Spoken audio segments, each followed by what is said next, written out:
Gamers have spent $135 billion on games in 2018. But it isn't just the big name gaming companies that are making a ton of cash, it's the gamers too. Playing games is now a full-time job that can earn some gamers millions by the time they hit 30. Just take Kuro Takasami. He's 26 years old and has already earned more than $3 million playing games like Dota 2. But Kuro isn't alone. There are gamers all around the world who have perfected the money-making formula. I mean, winning $250,000 was absolutely life-changing. I mean, because I've been trying to practice to get into this scene for, at least a couple years now through other games. But now that's finally blowing up and getting that money and proving to myself and even my parents that I can do this, definitely life-changing. I can finally make a career out of it. So. Generally speaking, there are two big ways that gamers can earn a living: esports and live streaming. Competing in esports tournaments and live streaming gameplay is a lucrative business. Esports is basically competitive gaming at a professional level. But you aren't just playing against gamers online. Instead, you are physically going to an organized event where there's a cash prize at stake. There's no sanctioning body that controls esports as a whole. Esports at the moment is pretty wide open. It's pretty actually disorganized. It looks organized from the outside, but once you get inside, I think there's a lot of questions that are still answered. There's no, for instance, overarching governing body that kind of determines everything within every esport. In fact, there's still a massive amount of confusion and a massive amount of discussion on what actually constitutes an esport. Each esports league is based around a specific game, kind of like how each sports league is based around a specific sport. Esports events are typically held at major sports arenas like the Barclays Center. These events are streamed for fans to watch, and they're also televised on networks like ESPN. It's a mixture of, it almost feels a little bit like a music festival, where there's the main stage with the main competition and thousands of people in their seats. But if you're not necessarily interested in the game that's going on, there's activities set up all around the concourse. In 2017, esports generated $655 million globally. And by 2021, it's on pace to make $1.6 billion. Nowadays, an esports company's value actually rivals that of professional sports. Companies like Cloud9 and 100 Thieves own a number of different teams dedicated to a specific esports league. Cloud9 has 13 teams dedicated to games like League of Legends, Fortnite, PUBG, Rocket League, Counter-Strike, and more. According to Forbes, esports company Cloud9 is valued at $310 million.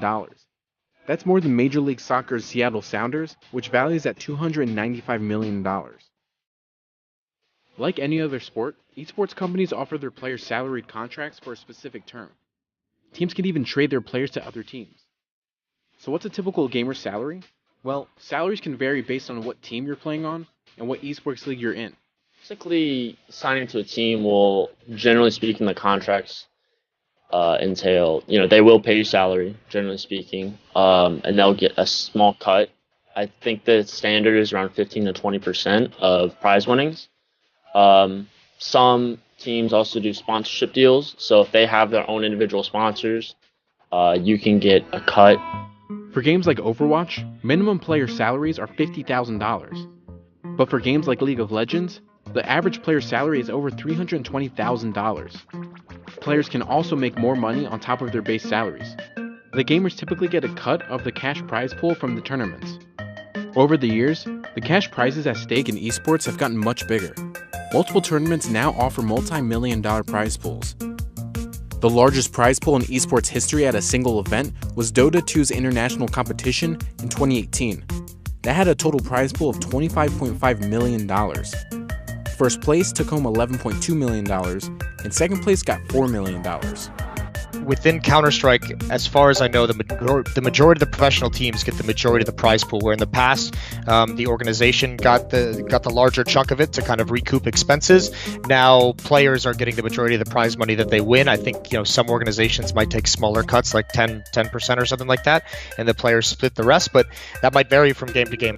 Red Bull, the US Air Force, and Rocket Mortgage sponsor teams in esports events in hopes of reaching esports audience of about 380 million viewers. In 2018, of esports' $900 million revenue, $353.3 million came from sponsors.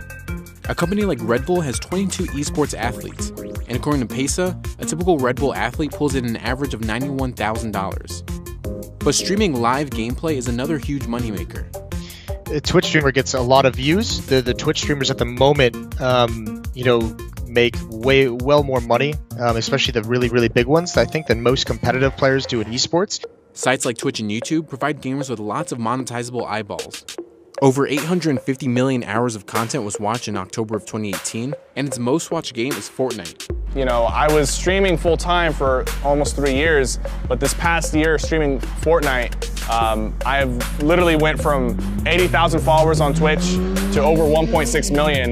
And on YouTube, I went from 70,000 to now 1.2 million. So it definitely has had a huge impact on my gaming career. Unlike esports gamers, streamers make money whenever they go live. They don't have to rely on tournaments to earn cash.